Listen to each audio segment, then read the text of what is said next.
The Dark Dominion Sequence. Book 1, Immortal. Written by Ryan Williamson. Copyright 2025. Chapter 2. The long column of stationary crab-like machines stretched for over a kilometre across the red dunes, their once vibrant sand-pitted hulls baking under the harsh white light as they vented superheated coolant in gouts of vapour.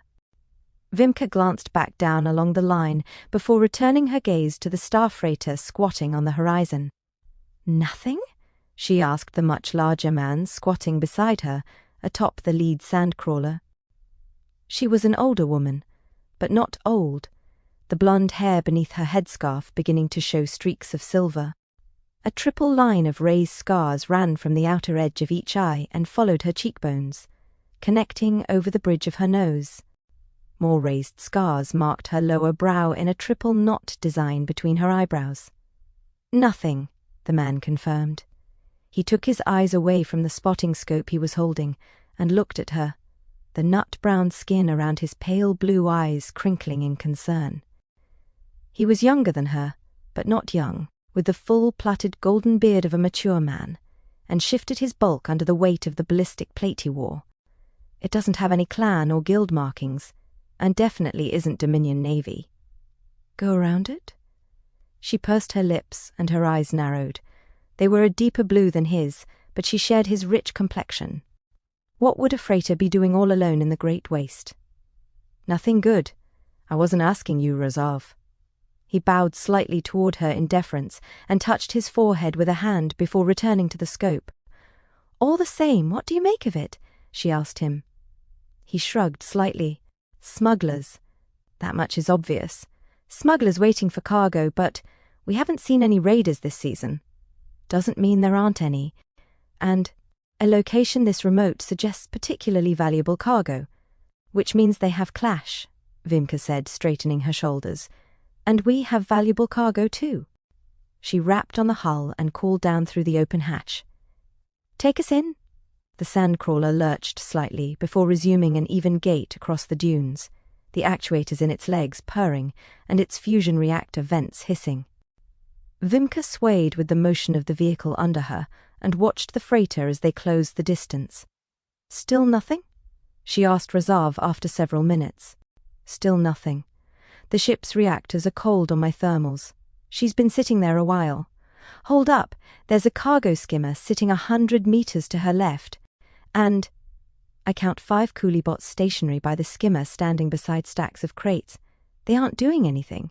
They're just standing there." Vimka called down through the hatch for the column to halt before looking back at Reserve. "Get a drone up?"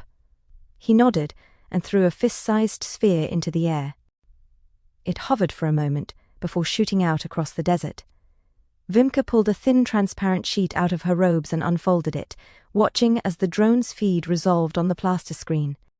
Dunes whipped by, growing smaller as the sphere gained altitude. "Look here," she said, motioning to Reserve. He grunted. "Bodies. I'm counting 8. Looks like a deal gone bad." "Looks like." She banged on the hull and ordered the column forward. Customers would be good, but salvage is even better. Reserve grinned through his beard. "So what do we have?" Vimka asked as she strode toward the 8 bodies scattered across the dunes. The hot wind had half buried them in fine red sand, and she glanced overhead at the searing white sun still rising in the east and the bloated shadow of the gas giant. 5 Zeshis men, Reserve replied. "Mercenaries would be my guess. 2 Kailanis, also men, and 1 Webuiti female. The men are already beginning to desiccate from the heat. But the woman?" "Yes?" "Dunno." He walked over and nudged the small body with his boot before squatting and motioning Vimka over. "They've been here since dawn at least, but she isn't drying up. Look at her exposed skin. She should be badly burnt, but she's not. Or rather, she has been burnt repeatedly and healed," Vimka pointed out, squatting beside him. A dozen other armed and armoured men stood or paced around them as the column of sandcrawlers drew near, scuttling into a large circle. Vimka reached down and put 2 fingers against the Webuiti woman's neck. She's still alive. Impossible, Razav grunted. She's been lying out here under the heat of the sun for at least 30 hours, and yet she has a pulse. Weak, but it's there. It was his turn to look up into the sky. We'll need to salvage quickly. The day grows hot. I agree. Take this woman to the medical crawler. He looked back at her and scowled. Kushma placed her in our path, Vimka said. It's our duty, even if she's Zofhu, and I want to learn who she is, as you wish, Sarai.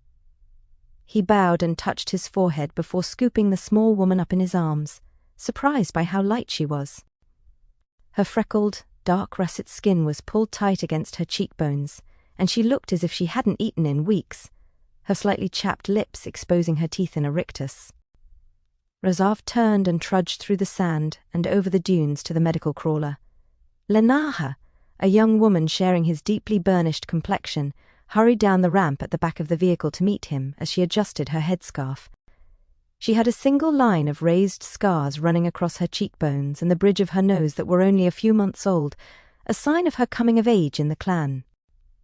A survivor? She asked, drawing near. Appears to be. How long has she been out here? Dawn, at least. Perhaps longer. That's impossible. I said the same thing. The care wishes to question her. Lenaja glanced back into her crawler and then nodded to Razav. Then we must ensure she lives. Come, place her inside. He followed her up the ramp and laid the survivor on a cot, as directed before stepping back and cocking his head to the side. Lenaja threw her long blonde braid over her shoulder and knelt down beside her patient. Do you need anything else? He asked. No. She looked back at him. No, thank you. I can manage from here. You'd just get in the way. No offense intended. None taken. He turned to leave, but paused.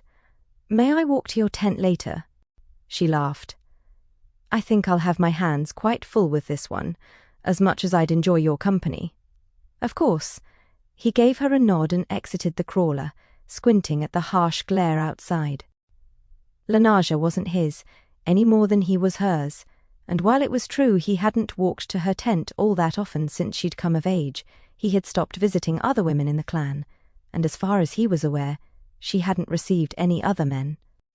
Understandings like that were uncommon, but not unheard of, although never made formally. The other men would tease him. He chuckled at himself. The great Razav, Jabotro of Clan Rala, had fallen in love. She awoke slowly and blinked her eyes against the gloom. She was lying on a cot, a tube connected to her arm rising to a large bag suspended above her. Across the small space, a tent, she thought. A shaft of harsh light stabbed into the darkness, flickering as the wind snapped at the corner of the material. It was the snapping that had woken her. Snap! Snap! Like the suppressed report of a pulse rifle. She glanced around, taking in the stacks of crates and medical supplies, a dim panic beginning to rise in her chest as she realized she didn't know how she'd gotten here, or where she'd been before this. She couldn't remember. Anything. The feeling of fear and alarm grew. Swinging her legs off the cot, she sat up and nearly fell over as the blood drained from her head. She felt weak and dizzy and afraid, and put her head between her knees and dry-heaved until she vomited bile. I believe you're experiencing a panic attack. Please lie down and try to breathe evenly. The woman froze. Who's there? Her voice rasped into the gloom. Try to stay calm and regulate your breathing. During times of psychological stress, it is normal to... Are you in my head? Why am I hearing voices in my head? Technically, I am distributed throughout your nervous system, but a large portion of my bio-based architecture does reside in your brain. My interface with your temporal lobe allows communication via... What are you? Who, rather than what? I am a Shurith, and you are... Forgive me. My logs have experienced substantial corruption. I am afraid I cannot access your personnel file. It may have been destroyed during the event. A computer. You're a computer inside my head. I prefer artificial companion. What is your designation? The woman lay back gingerly and attempted to calm herself while breathing slowly. I don't know. You said, the event. What event? It appears you suffered traumatic injury to your brain, including the hippocampus and the entorhinal, perihinal, and parahippocampal cortices. You were dead for an indeterminate period of time. Fortunately, the nanoculture was able to rebuild the destroyed brain tissue. Although memory loss is to be expected, you may be experiencing heightened anxiety. Statistically speaking, this is a normal response. Squeezing her eyes shut, she felt a tear run down her face. She was starving, she realized, feeling the acid gnawing at her knotted stomach. Just sitting up exhausted her. But she'd been exhausted before, and had pressed on past what her mind had told her she could endure. The mind was weak, flesh was weak, but her will was indomitable. She needed a weapon. And food. But first a weapon. Weakly she attempted to sit again, and waited for the dizziness and nausea to pass before forcing herself to her feet, where she stood swaying slightly. Then she yanked the primitive intravenous tube out of her arm, and staggered over to the crates of medical supplies, her bare feet shuffling across the hard-packed sand. She rummaged through trays of bandages and medicine, eventually finding a scalpel, which she clutched tightly in one skeletal hand. She was wearing nothing but a thin gown, she realized, and felt her jutting ribs and atrophied limbs beneath it. When was the last time I ate? Unclear, but the regenerative nanoculture requires extensive calories. It is possible the colony in your bloodstream was feeding off your muscle mass to fuel the repairs to your brain and body. It appears you sustained damage to more than just your head. What in the void happened to me? My current hypothesis is you engaged in combat and were rendered ineffective. Ineffective? You said I died. Indeed. Incidentally, the odds of being successfully resuscitated after enduring that much physical trauma are... Doesn't matter. I did survive. That's all that matters. A critical aspect of achieving mission success, I agree. And what is my mission? I do not have that information at this time. What information do you have? Do you know anything that can help me figure out where I am, who I am? I am afraid not. Doesn't make you good for much. On the contrary, I have run thorough diagnostics and am pleased to report that I am fully operational from a functional standpoint. You, however, have severely limited combat efficiency in your current physical state. I recommend rest and... Later, she opened another drawer and found a stash of protein-rich gel packs. Quickly ripping one open, she swallowed the tasteless, slightly slimy mixture and then ripped open another. The flap parted, flooding the tent with light, and she spun, squinting hard against the glare. She could make out the silhouette of a tall person, female, she thought, when her vision lit up with targeting data and threat assessments. Meshvi female, 17 to 21 years of age, estimated 175 centimeters tall, 72 kilograms, estimated, unarmed, 79% probability, immediate termination of target given current combat effectiveness, is estimated at 62% probability. Swift strike to jugular with scalpel recommended. The flap closed, and she could sense the sudden darkness, but her eyes adjusted instantly to the low light, and she stood crouching slightly, the scalpel in one hand and the gel pack in the other. The stranger said something in an unfamiliar language, accompanied by a light laugh, and made a motion with her hand that bathed the tent in a soft glow from floating orbs. She looked young, certainly on the younger side of Ashurith's age estimation, with sun-baked complexion and blue eyes that sparkled in the soft light. "You found some food," the stranger said in trade pidgin. "And oh!" She raised her hand, spotting the scalpel. "No need for that. I won't hurt you." The young woman hesitated for a moment and then smiled. "My name's Lenaja." When this elicited no response, Lenaja switched to speaking in Wibui tea. "I no hurt you. You much hungry? Yes? Please to sit." She motioned to the cot. "Please, I get food. Good food, no. So sorry not speak Wibui tea good. I try. Is hard. What is name?" The injured woman didn't know what to say in reply. Name? She couldn't remember her name. In fact, she didn't think she'd had a real name.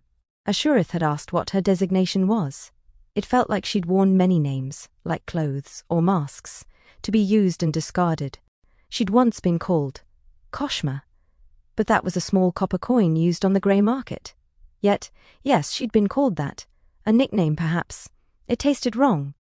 It meant something small and of no value. A little bit. Not much. An insult then, but not from him. He'd meant it with affection. She couldn't put a face to the memory of the man. She moved slowly, unsteadily, clutching the scalpel, and sat on the cot. Koshma, she said uncertainly. My name is Koshma. Koshma? Like coin? Lenaja wrinkled her nose and fussed with her long flaxen braid. Ah, yes, small and red. Like you. And lucky also, no. A Koshma lost and found can be much lucky. You much lucky to live. She rummaged through the tent and produced a small cook stove and a pot. Yes, much lucky. Where come from? I don't know. I can't remember anything. Remember name. Remember Koshma. Is start no. Is good. Lenaja busied herself with pouring water and adding ingredients to the pot while keeping one eye on the other woman. No need be afraid. You safe here. You guest intent sacred. Obligation is much honor. No one hurt you here. Make swear to Kushma, virgin, mother, and crone. Koshma relaxed slightly. She understood trade pidgin, but somehow felt safer if this Lenaja girl didn't know that yet. Lenaja paused in her cooking and waved a hand. So sorry, your clothes. Much blood. No good wear. Get new clothes, yes? Something fit you. You small and much. Narrow. Most Meshvi women much woman. No mean offense. She laughed. But we find something. Koshma looked down at the shift hanging off her bones, and then back at Lenaja. The young woman wasn't overweight. Not exactly, but she was tall and wide-hipped, with a trim waist and full bosom. Koshma gave a slight grunt and consumed the gel pack she was holding. Here, Lenaja said after a few minutes of silence, scooping some of the stew into a bowl. We make you fat, like good Meshvi woman. Start with broth first, little bit. Not too fast. You not eat many much days, I think. Koshma took the bowl with one hand, still holding the scalpel defensively in the other, and blew on it before tasting it cautiously. You like? Lenaja asked. Is good, no. It's very good, Koshma confirmed. Thank you. Lenaja smiled. Good, drink all, but not fast. Your tummy will disagree. Come back up. She nodded encouragement to Koshma as she ate. So, you remember nothing at all? Just name?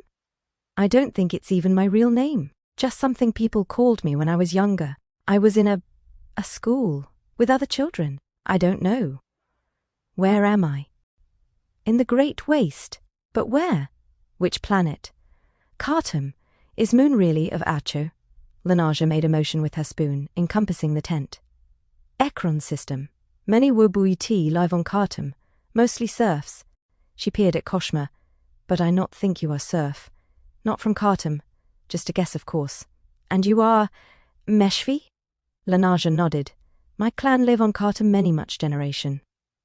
We travel in cool season from settlement to settlement. Make trade with serfs. Make work. Sometimes make song and dance, no? Now hot season come, we go back to warrens. Is our way. Always come and go. Dangerous life sometimes, but we free. Not like Zofu. What is Yofu? Yushofu. Jofu not free, serf and slave of false god. Some freeborn Jofu, true but still not free. Not free like Meshvi. Koshma pursed her lips. The Meshvi were a different race from hers entirely, still human perhaps, but different, pariahs, tolerated but not welcomed, marginalized casteless wanderers who lived on the fringes of civilization across the galaxy and worshipped a strange ancient triune goddess. The Webuiti, Zesheze, Kylan, and many more ethnicities across the 10,000 known worlds of the Dominion were true humans, directly descended from the name, their literal father and God incarnate. They were slaves and serfs. True, cursed and marked by their pigmentation and pronounced as anathema for an ancestral sin, but they still retained the promise that they could be reborn scions, the pure and spotless sons and daughters of the name, if they served well in life. The Meshvi had no such promise. Why don't you think I'm from here? Koshma asked. It's just guess. We find you with 7 men, maybe one your husband. So sorry to tell unhappy news, but all dead. Big fight, no one survive, except you. You live somehow. Not sure. You should not be alive. Lay under hot sun many much hours. Clothes soaked through with blood, many much holes, but you not have wounds. Is strange, no? Also you wear combat skin, under robes, serf not afford combat skin. Armor like that cost many much. How explain? I can't. Koshma held out her bowl. More, please. I'm still hungry. Yes, more. Is good. Lenaja refilled the bowl and handed it back. No worry. Memories return, no? Koshma nodded as she slowly drank the steaming broth. Maybe her memories would return, or maybe they were lost forever, blown out of the back of her head across the red sands of this desolate world.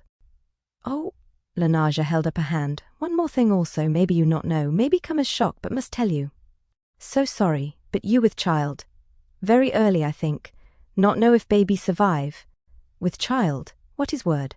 Lenaja rubbed her lower abdomen. Pregnant. So sorry, not know yet if baby survive. Too early. We can do scans soon?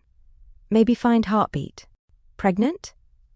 Koshma rubbed her own belly cautiously. Such a thing seemed... That would be highly improbable, Asurith interjected in her mind. The regenerative nanoculture in your bloodstream would target the zygote as a foreign body and terminate it. It's impossible, she whispered. Not impossible. But the odds are, forgive me running analysis, please wait. Blood test very accurate, Lenaja said. She is correct. Your chorionic gonadotropin levels indeed indicate successful implantation and embryonic growth. Fascinating. I estimate conception occurred 23 days ago. The odds of this are... I don't care about the odds, Koshma hissed. Did it survive? Lenaja gave her a puzzled look. So sorry, not know. Is much early. Few weeks at most. We wait, we see. Maybe scans can detect heartbeat soon, no? Koshma moved her hand under her shift, against the flesh of her lower belly, closed her eyes, and cocked her head to the side as if listening. And then she sensed it.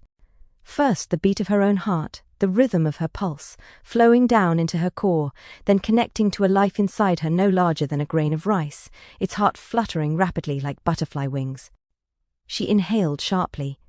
She was now something she somehow knew she'd been told she could never be. She'd never had anything that was truly her own, yet now she was a mother, and this impossible new life was hers.